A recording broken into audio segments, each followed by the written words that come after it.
Hello，大家好，我是莫安基，我是你的小鸡鸡。这期视频我们开口把玩下 Joy Toy 暗源战锤 30K 钢铁勇士战争铁匠。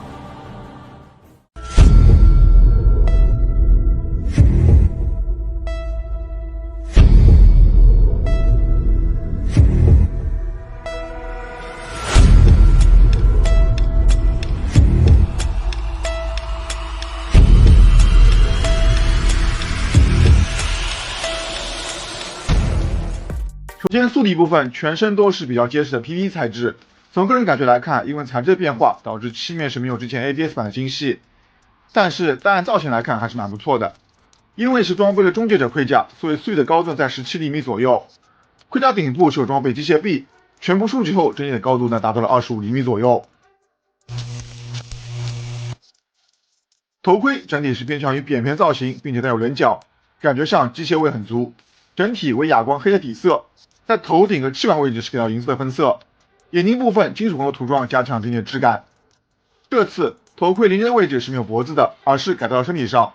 这样的改动确实了方便替换头型，特别是终结者有盔甲包围着，原来的设计呢不但伤手，而且特别难装。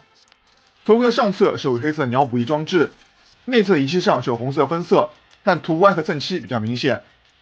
右侧是给到个机械臂，机械臂从外观来看是没啥问题的。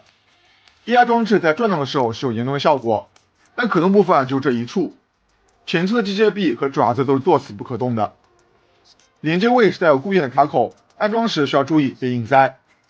安装后呢，整体是有点向上偏，个人觉得可能是 PP 材质缩胶或者长时间挤压导致的连接口变形。机械臂在安装后，在连接部分是有个旋转关节，可以前后旋转360度。还有效果板反应，机械臂的位置做反了。我觉得只要是可动的就没啥问题，往前转点就好了。胸甲部分边缘呢是金色的包边，中间则带有简单刻线的银色漆面，在领口位置的凹槽里也是给到潦草的渗线。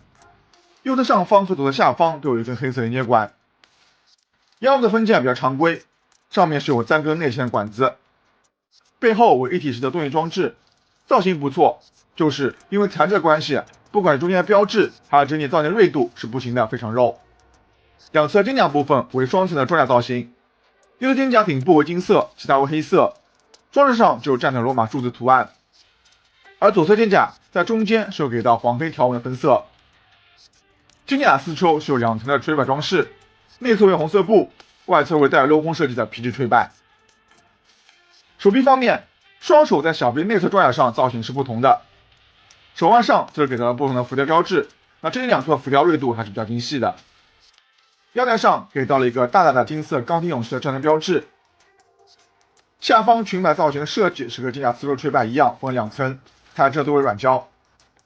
后侧在背部下方是有5根触手，每根触手底部的造型是不同的，并且其中一根是带有连接口，可以连接武器。触手内置都是有铁丝，可以固定造型。后侧是有块红色披风，披风除了给了较多的褶皱质感外，也有给到硬硬的涂装。双腿造型大致是相同的，但细节上有点变化。大腿外侧，右腿为圆形的铆钉，而左腿为电路的细节。小腿甲金色部分两者相同，右侧部分同样是圆形的铆钉，而左腿在外侧是给了黄黑的条纹混色装饰。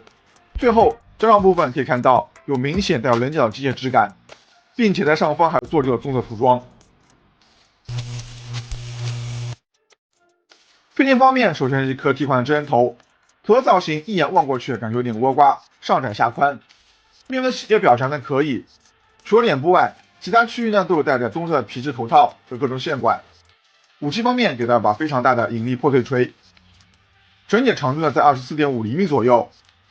锤头部分呢非常大，搭载了引力装置，分色比较简单，漆面也一般，蹭漆划痕是避免不了的。远程武器呢给到一把复合的豹式枪，上部分可以看到外围的弹药，下部分则是类似重力枪的装置。外入弹药的部分为片的软胶，在左手握持下会碰到左侧大腿，导致手型会错位。对这手型给它很简单，有对握持和对握长替换手型。总体来说，单颗造型可以说很好、很大、很霸气。不管是顶部的机械臂，还是非常大的破碎锤，都展现了铁勇的机械和力量感。但细节方面，比如机械臂的可动和适配，整体的锐度、轻的表现都不是非常完美的。虽然不能说很拉，但那种你能做好又不给头的感觉，那非常不爽。那好了，以上就是开宝的所有内容了，希望视频的话请一键3连，这对我最大的帮助支持。我们下视频再见。